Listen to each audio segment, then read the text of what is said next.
Les autoclaves sont des équipements essentiels dans le domaine médical pour garantir la stérilisation efficace des instruments et du matériel. Cependant, avec une utilisation continue de ces appareils, pouvons rencontrer divers problèmes qui nécessitent des réparations et d'une réhabilitation. Dans cette vidéo, nous explorerons les défis courants auxquels sont confrontés l'autoclave EGIA 2400.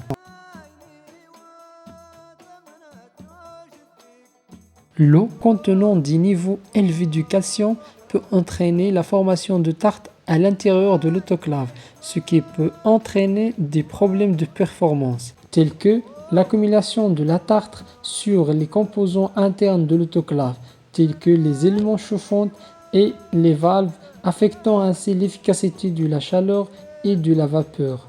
L'accumulation de la tartre peut obstruer les pores à l'intérieur de l'autoclave, réduisant ainsi l'efficacité du processus de stérilisation. La tartre peut endommager les composants internes de l'autoclave, nécessitant des réparations et des remplacements coûteux.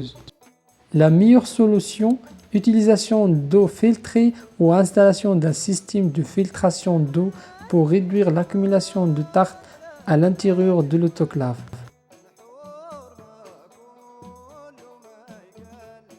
La deuxième solution, nettoyage régulier des composants internes de l'autoclave avec des produits appropriés pour éliminer le tartre.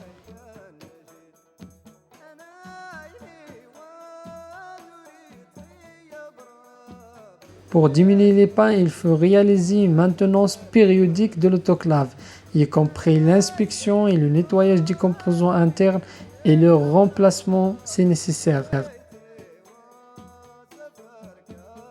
Pour conclure avec le calcaire, en suivant ces conseils, il est possible de réduire les problèmes liés à l'eau non filtrée contenant du calcium à l'intérieur de l'autoclave, améliorant ainsi sa performance et prolongeant sa durée de vie.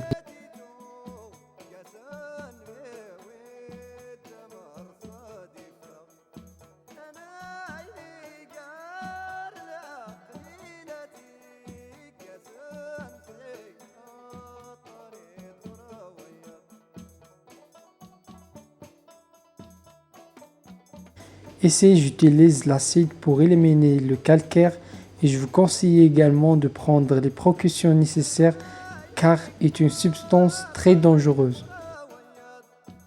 Ici, on observe que le câblet de capteur de niveau est coupé à cause de calcaire et l'oxydation.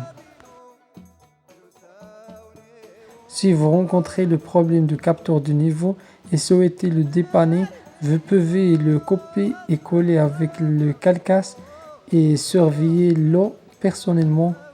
Et ce n'est que maintenant qu'il existe d'autres outils de protection.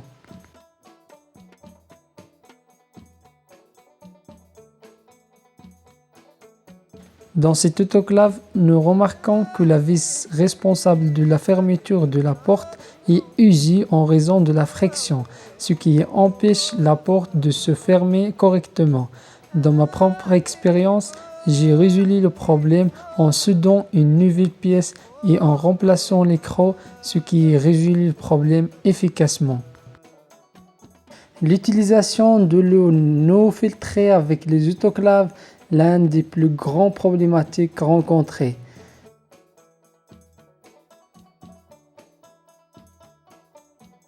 Merci pour votre attention. N'oubliez pas de vous abonner à ma chaîne YouTube et à ma page Facebook pour recevoir toutes les nouveautés. Et si vous avez des questions, n'hésitez pas à les poser. Merci.